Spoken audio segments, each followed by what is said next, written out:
Good evening. This particular lecture of Business Combination Part 2 is about combinations without what we call consideration transfer. We will discuss in detail how we do business combination without transferring any consideration aside from business combination achieved in stages. So let's proceed with the lecture proper.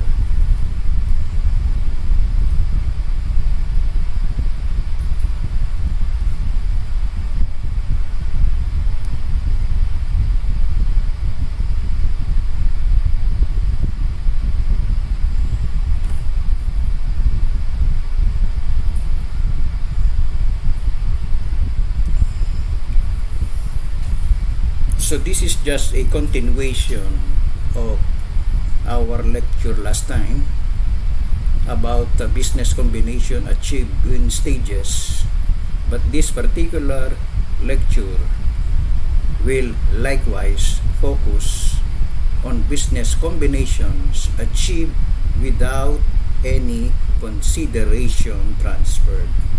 So let's see how are we going to do business combination without those consideration transferred. But before we proceed with that, let's first continue our discussion of business combination achieved in stages as a continuation of our previous lecture.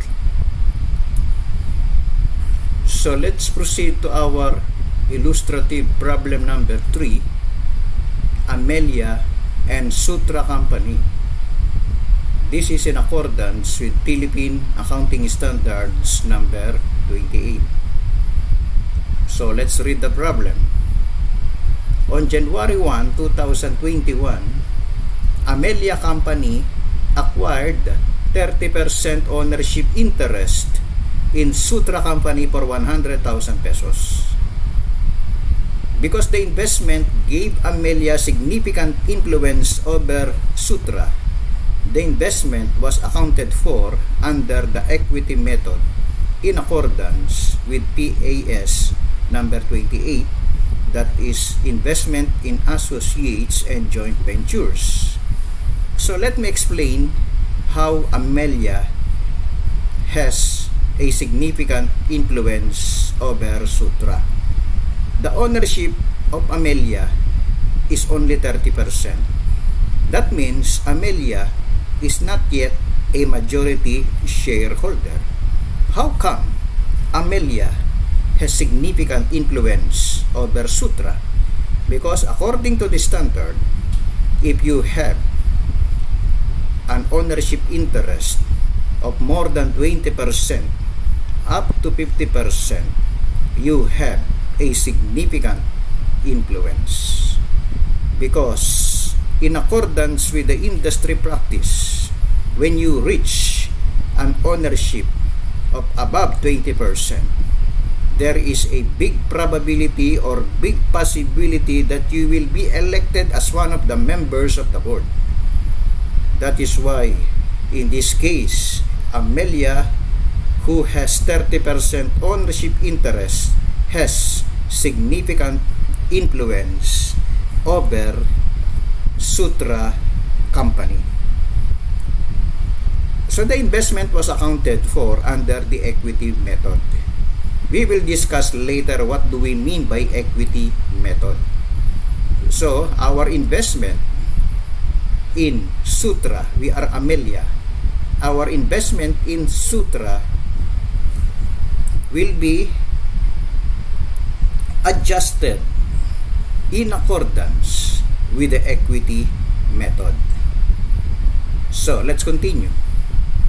From 2021 to the end of 2023, Amelia recognized 50,000 pesos net share in the profits of the associate and 10,000 pesos share in dividends.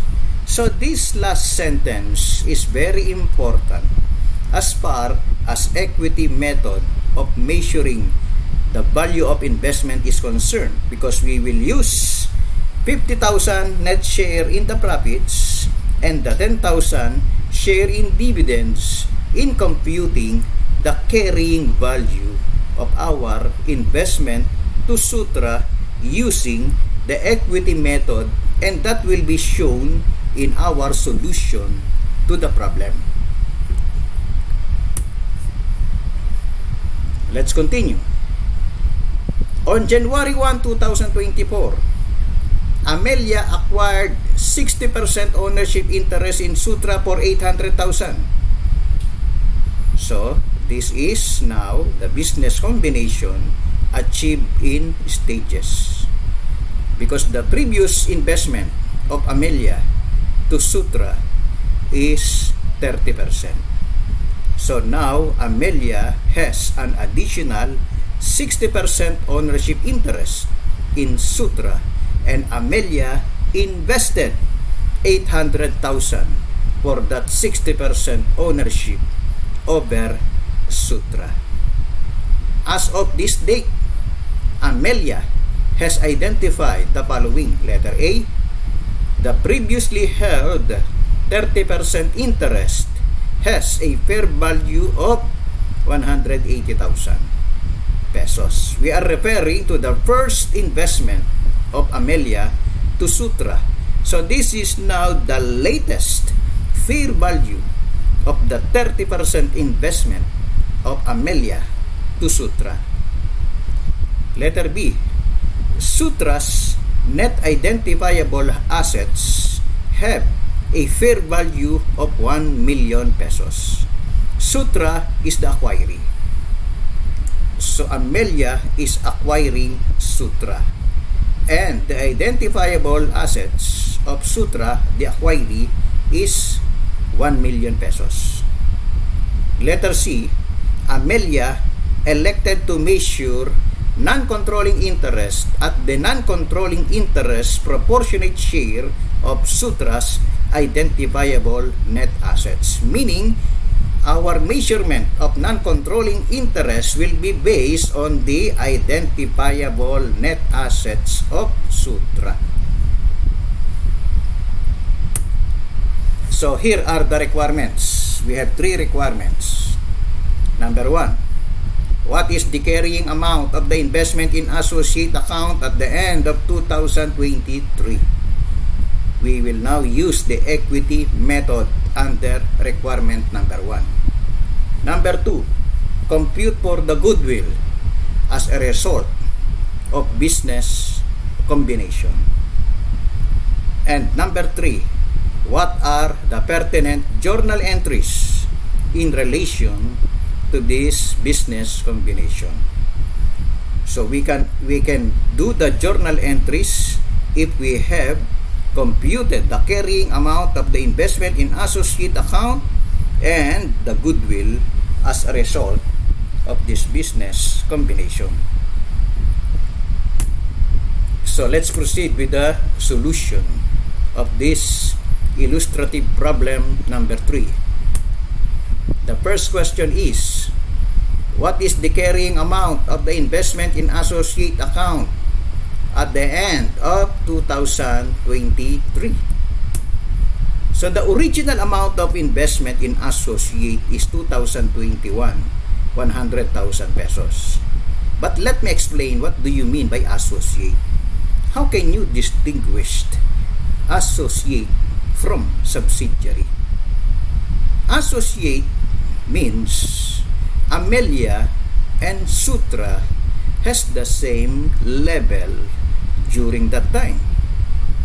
Sutra is an associate of Amelia. In the same manner, Amelia is a business associate of Sutra. Meaning, you cannot say that Amelia is superior than Sutra. In the same manner, you cannot say that Sutra is superior over Amelia. They are both associate. When you say subsidiary, there is a mother company and there is a subsidiary. The subsidiary company is under the mother company. So later on, we can see how Amelia will become a mother company and Sutra will become a subsidiary. At this very moment, under question number 1, Amelia and Sutra are just associates. That is why the account title used by Amelia when they invested to Sutra is investment in associate. So the question number 1 is about the carrying amount of the investment in associate account at the end of 2023. Investment associate account is an asset account. So the original amount of investment in associate in 2021 is 100,000 pesos. That is given in the problem. The net share in the profits of Sutra is 50,000. What do you mean by this 50,000? Sutra earned net income or net profit. Out of that net profit earned by Sutra, the share of Amelia is 50,000 pesos. This amount of net share in the profits of Sutra will be added to the investment in associate account of 100,000 pesos. So there will be an increase of 50,000 pesos in the carrying value of the investment in associate account. But we have here share in dividends paid by Sutra. Amelia received a share in dividends from Sutra company. That is 10,000 pesos. Why is that dividend deducted? You may have a question that share in dividends should be added because that is the share of Amelia to the dividends distributed by Sutra. Why is it deducted? Because we are using the equity method. When you say equity method, we are following the same principle in retained earnings. Because retained earnings is part of the shareholders' equity. So, if you have net income, that is being added to your retained earnings account. If you declare dividends, that will be deducted from your retained earnings accounts. That is why in this computation, we added the net share in the profits of Sutra of 50,000 and deducted share in dividends paid by Sutra. We deducted that 10,000 because we are following the same procedure in retained earnings. That is what we meant by equity method. That is why the carrying amount of investment in associate in December 31, 2020 is 140,000 pesos. And that is the answer in question number 1. 140,000 pesos is the carrying amount of investment in associate at the end of 2023 using the equity method. Remember, in equity method, we are following the principle in retained earnings. If you have net income, that is added to retained earnings. If you declare dividends, that is deducted from retained earnings. That is why we arrive at that computation. Next. So here is our explanation of the computation. So under the equity method of investment, the share in net income was added to the cost of the investment while share in dividend was declared. Try to remember what you have learned in corporation accounting. When the corporation have net income, what is the entry? Debit income summary, credit retained earnings. So, the net income is added to retained earnings. If the corporation declared dividends, what is the entry? Debit, retained earnings, credit, dividends payable. Meaning, declaration of dividend is a reduction in retained earnings. That is why we have said here that under the equity method, share in net income was added to the cost of the investment, while share in dividend was deducted. And this is the logic behind in this computation is the procedure in retained earnings, as I have said, wherein net income is added while dividend declaration is deducted. Just remember the procedure in retained earnings, and that same procedure is being followed when we determine the carrying amount of investment in associate using the equity method valuation. Next, question number 2. Compute for the goodwill as a result of business combination. So the consideration transferred is 800,000. This is the amount paid by Amelia when Amelia invested 60% to Sutra, 800,000 pesos. Next, non-controlling interest in acquiry, 1 million pesos multiplied by 10%, that is 100,000. What is 1 million pesos? As discussed, this is the net identifiable assets of the acquiree, which is Sutra. And what is 10%? We will compute that later. How did we get 10%? And then, we will add also the previously held equity interest in the acquiree of 180,000 pesos. And that is given in the problem, the latest fair value of investment in associate. Previously, the carrying amount as we computed is 140,000 pesos, and later on, during the business combination, it became 180,000 pesos. And the latest fair value of 180,000 will be our basis in the computation of the total consideration transferred. So, if we will get the total, we have 1,080,000. Compare that 1,080,000 to the fair value of net identifiable assets of Sutra of 1 million.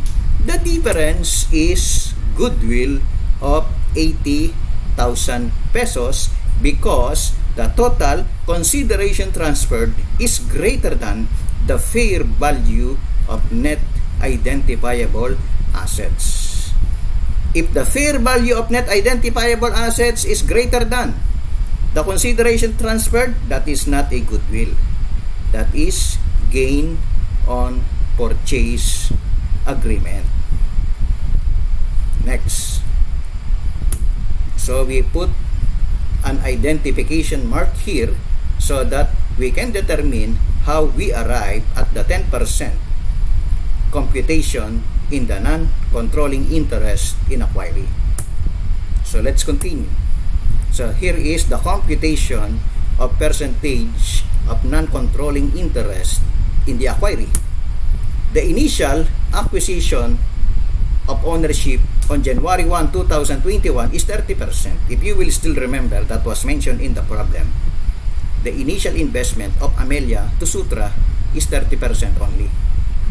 And then, there is an additional acquisition of ownership that happened during the business combination on January 1, 2024, which is 60%.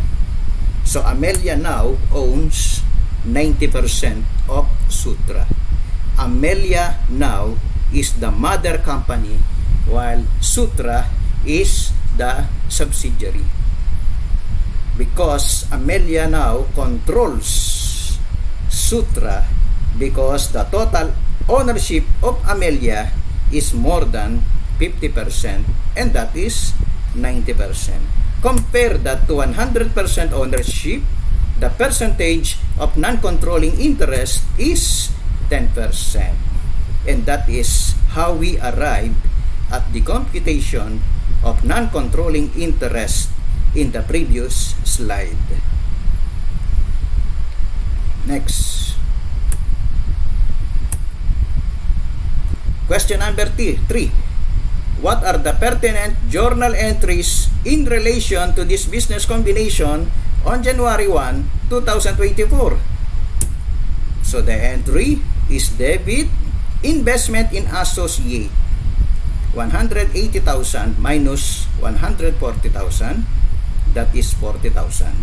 Why? 140,000 is the carrying value of the investment in associate. And then on the date of acquisition, the fair value went up to 180,000. So we have to make an adjustment to update the investment in associate account. That is why we debited investment in associate of 40,000 and credit gain on remeasurement profit and loss 40,000 pesos. The gain on remeasurement will be included in the income statement of Amelia as one of the sources of income. So this entry is intended to adjust the fair value of investment in associate, meaning investment of Amelia to Sutra. With this adjusting entry, the investment in associate account will become 180,000 pesos. That is 140,000 plus 40,000 pesos. Next, we will now prepare the compound entry as a result of the business combination. Take note, we have now the investment in subsidiary account of 980,000 pesos. Where did we get that amount? The consideration transferred, the last investment of Amelia to Sutra is 800,000 pesos plus 180,000 investment in associate adjusted to its latest fair value. That is why our investment in subsidiary now is 980,000 pesos. Why investment in subsidiary? Because Amelia now is the mother company over Sutra. Amelia controls Sutra because the ownership of Amelia is 90%, which is more than 50%. Take note, investment in subsidiary 980,000 because Sutra is just now a subsidiary. And credit cash in bank 800,000 pesos because that is the amount of cash that Amelia paid to acquire 60% of Sutra. And credit investment in associate 180,000 pesos. Here we can see that we are now closing the account investment in associate. We are now closing the account because the investment in associate will become part of investment in subsidiary because Amelia now is the mother company. So that is the difference between subsidiary and associate. Next.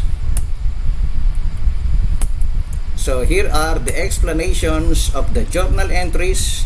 The first entry with amount of 40,000 represents the increase in the fair value of the investment at the time of the business combination. As I have said, the original amount, the carrying value that we computed using the equity method is 140,000. Then there was an increase in fair value of 180,000. That is why the adjusting amount is 40,000 pesos. Second explanation, the amount of 980,000 represents the 800,000 pesos acquisition price of Sutra. So when Amelia acquired 60%, Amelia paid 800,000 pesos. While the 180,000 is the previous investment to Sutra by Amelia, which was reclassified to investment in subsidiary. Previously, the 180,000 was recorded as investment in associate. It is now reclassified to investment in subsidiary because Amelia now is the mother company while Sutra is the subsidiary. Next, let's now discuss this special topic, and we call it business combination achieved without transfer of consideration. So some of you may wonder, how can we do business combination without transfer of consideration? When you say without transfer of consideration, there is no investment in cash and there is no exchange in shares of stocks. So how can we do business combination without transfer of consideration? So let's discuss illustrative problem number 4 in order to fully understand illustrative problem number 4. This is about treasury shares. So Amelia Company holds 40,000 pesos ordinary shares representing a 40% ownership interest in Sutra's 100,000 outstanding ordinary shares. Take note, Amelia is a shareholder of Sutra. Sutra has 100,000 outstanding shares. The number of shares being owned by Amelia is 40,000 shares. So Amelia here is not yet majority. Amelia here has no controlling interest. At this moment, there is no business combination yet. But subsequently, Sutra repurchases 25,000 shares from other investors. What do you mean by repurchase? Sutra Company purchase again the 25,000 shares from other investors. There may be reasons behind why those investors decided to sell their own number of shares to Sutra. So that 25,000 shares will become treasury shares. So the question is, explain why Amelia will gain control of Sutra Company. So here is the answer. The 25,000 shares will become treasury shares, as I have said, and will no longer part of Sutra Company's outstanding ordinary shares. In this case, the outstanding shares of Sutra will be reduced to 75,000. Why? Because 100,000 minus 25,000, the outstanding shares, including the shares of Amelia, is reduced to 75,000 pesos. If we will compute 40,000 shares, that is the ownership of Amelia, divided by the total outstanding shares of 75,000 shares, the ownership of Amelia now is 53.33%. Amelia is now the majority shareholder of Sutra with 53.33% shares. So here we can see very clear that there is no transfer of consideration. There is no cash out on the part of Amelia. There is no exchange of number of shares between Amelia and Sutra, and yet Amelia became the majority shareholder. Amelia gained control of Sutra Company, and the business combination was achieved without transfer of consideration. Next. So here is another example of business combination achieved without transfer of consideration. Illustrative problem number 5, and this refers to minority veto rights. So let's read the problem. As of January 1, 2020, Amelia Company controls 52% of ownership of Sutra Company. The minority shareholders that owns 40% of the shares were given the minority veto rights that will expire on December 31, 2020. So, Amelia here has 52% ownership of Sutra. But Amelia cannot control the company. Even though Amelia has the majority number of shares in Sutra, Amelia cannot control Sutra because there is a minority veto rights given to the minority shareholders. The question is, how can Amelia achieve a business combination in this case? And what do you mean by minority veto rights? So let's answer this illustrative problem number 5. Let's explain what do we mean by minority veto rights. So these are the rights given to minority shareholders to participate in some decision making of the board of directors.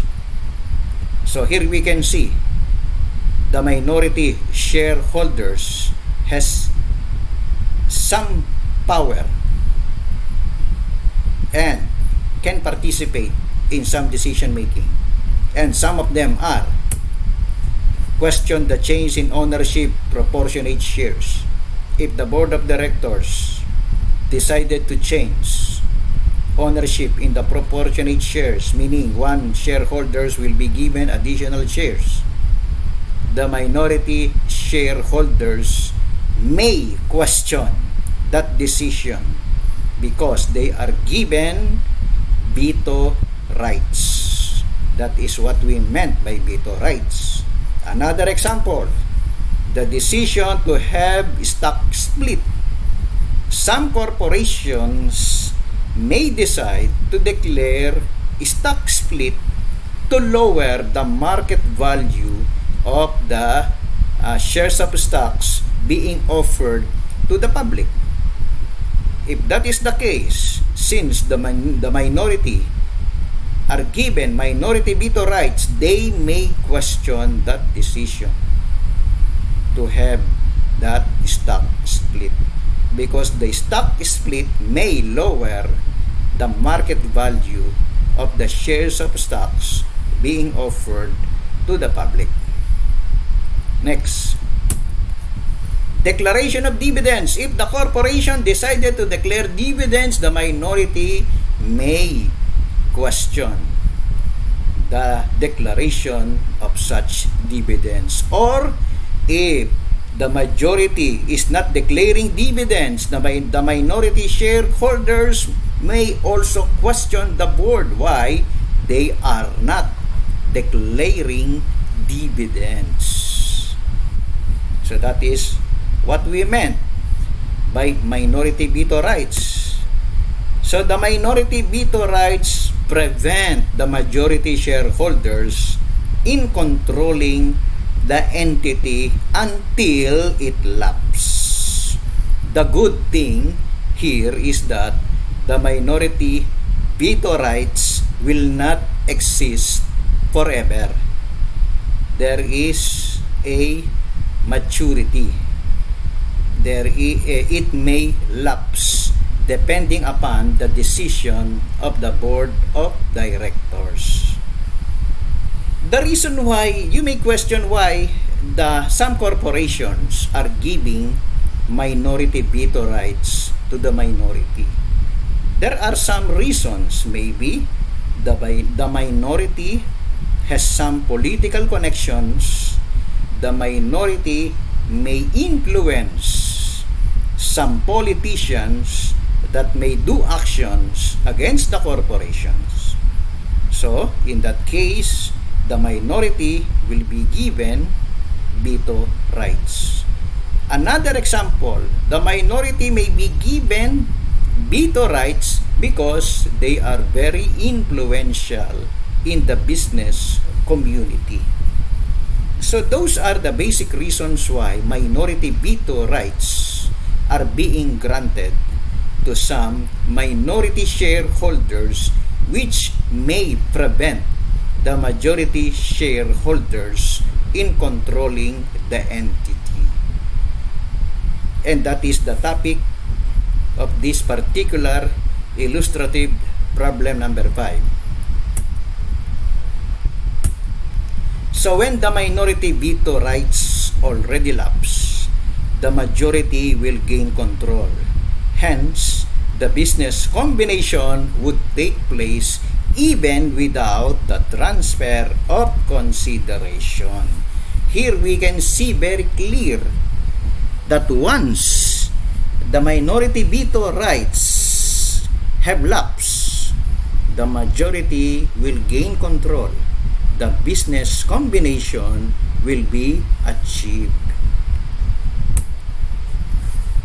So let's have another illustration. Illustration number 6. This is also about treasury shares. Business combination without transfer of consideration. So Amelia Company owns 36,000 shares, representing 40% ownership in Sutra Company's 90,000 outstanding ordinary shares. Amelia here is not a majority shareholders because the ownership of Amelia is only 40%. Amelia accounts for the investment under the equity method. So on January 1, 2021, Sutra reacquired 30,000 of its own shares from other investors so that Amelia shall obtain control over Sutra. So there may be an agreement between Sutra and Amelia that Sutra will reacquire 30,000 of its shares from other investors so that Amelia may gain control. So the following were determined as of the acquisition date. Letter A, the previously held 40% interest has a fair value of 180,000 pesos. So there was an increase in fair value of the investment of Amelia to Sutra. Sutra's net identifiable assets have a fair value of 1 million pesos. And letter C, Amelia elected to measure non-controlling interest based on the proportionate share. So what are the requirements? How much is the new controlling interest of Amelia Company? Because of that reacquisition of some shares from other investors, the ownership of Amelia will be changed. That is the focus of question number 1. Question number 2, compute for the goodwill as a result of this business combination. And number 3, what are the journal entries in relation to the business combination? We can only prepare journal entries if we know the new controlling interest of Amelia and if we know how much is the goodwill. So let's proceed with the solution. So the first question, how much is the controlling interest of Amelia? The new controlling interest. So the total number of shares of Sutra Company is 90,000. That is the total outstanding ordinary shares of Sutra before the treasury shares. And then the total shares reacquired, otherwise known as treasury shares, is 30,000. And that 30,000 shares should be deducted from 90,000 because they are no longer part of outstanding shares. So the new total outstanding shares of Sutra is now 60,000 shares. So it was reduced from 90,000 to 60,000 shares. So the new controlling interest of Amelia now is 60%. That is 36,000 shares, the ownership of Amelia, and divided by 60,000, so we have 60%. Now, Amelia is now the mother company. Amelia now controls Sutra because the ownership is more than 50%. Amelia now is the mother company while Sutra is the subsidiary. Next, compute for the goodwill as a result of this business combination. So the consideration transferred is 1 million pesos multiplied by 60%. 1 million pesos is the net identifiable assets of Sutra during the business combination, multiplied by 60% because 60% is now the ownership of Amelia. So the consideration transferred now is 600,000 pesos. We will add non-controlling interest in the acquiree, that is 40%. Why? Because 60% is the ownership of Amelia while 40% is the ownership of other shareholders beyond the control of Amelia. So 40% multiplied by 1 million, that is 400,000 pesos. Previously held equity interest in the acquiree is 0. Why? You may question why. Because we all know that Amelia is the previous shareholder of Sutra. Why is there no equity, or why is there no previously held equity interest in the acquiree? Because this is a business combination without transfer of consideration. So we disregarded the previously held equity interest in the acquiree because it is now included in the consideration transferred of 600,000 pesos. The previously held equity interest in the acquiree became 0 because that investment is now in the consideration transferred of 600,000 pesos. Therefore, the total is 1 million. How much is the net identifiable assets of the acquiree or Sutra? It is also 1 million. Therefore, the goodwill is 0. Remember, in a business combination without transfer of consideration, and we use treasury shares to increase the ownership of the acquirer, there will be no goodwill. The goodwill is 0. Next, question number 3. What are the journal entries in relation to the business combination?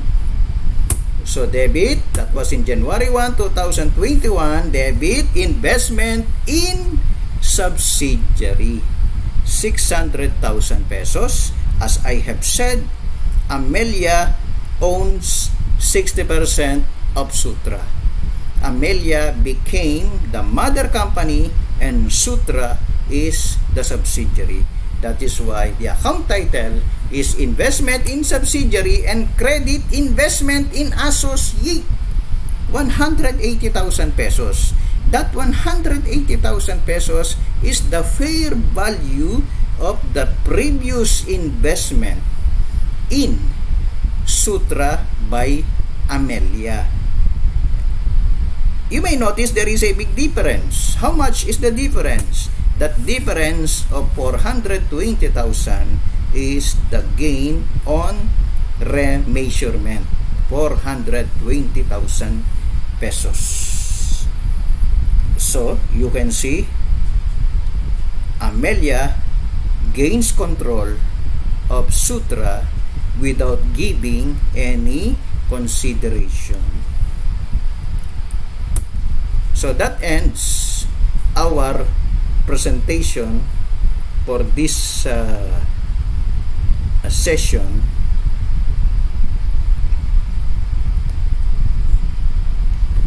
So I hope everybody was able to glance the substance of this presentation.